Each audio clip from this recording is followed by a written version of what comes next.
Tripura Chief Minister Manik Saha today inspected the land acquired for the construction of Tripura Bhavan in Navi Mumbai.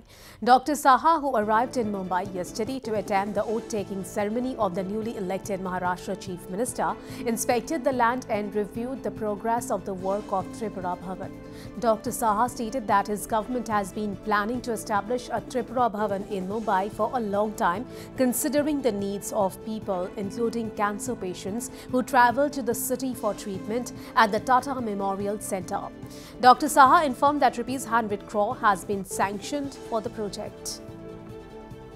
অনেকদিন ধরে আমরা ছিলাম যে এখানে যেহেতু প্রায়শই আমাদের ত্রিপুরা থেকে অনেক পেশেন্টরা আসে বা অন্য কাজেও এখানে আসে, তো মুম্বাইতে বা মহারাষ্ট্রে আমাদের কোনো ত্রিপুরা ভবন নেই। তো আমরা এই চিন্তা করে আমাদের ক্যাবিনেটে আমরা ত্রিপুরা ভবনের জন্য জায়গা আমরা এখানে নিয়েছি। তো এটার ফিজিক্যালি আমি এখানে এসেছি। আমি আজকে ভোট টেকিং সিরিমনিতে, আপনারা জানেন যে আজকে এখানে ভোট টেকিং সিরিমনি আমাদের মহারাষ্ট্রের মুখ্যমন্ত্রী আজকে নেবেন। তো আমি ভাবলাম এই সুযোগে আমি প্রোগ্রামটাও করে নিলাম যে জায়গাটা দেখে নিই। তো দেখে খুব ভালো লাগলো, খুব লুক্রেটিভ জায়গা, আর খুব কাছে, এখান থেকে 4-5 কিলোমিটার হবে ওই আমাদের টাটা ক্যান্সার হসপিটাল যেটা আছে।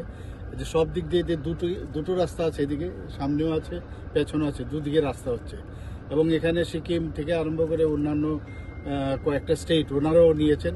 তো আমি আশা করি যে এটার যে স্ট্রাকচার বা ওটার যে ডিজাইন বানানো হয়েছে, আমি দেখেছি 1-2 জায়গা হয়তো বা আবার কথাবার্তা বলে একটু মডিফাই আমরা করব। তো আমরা অলরেডি প্রায় 100 কোটি টাকার মতো আমরা ক্যাবিনেটে স্যাংশন দিয়েছি। তো সেই অনুযায়ী জায়গাটা আমরা নিয়েছি।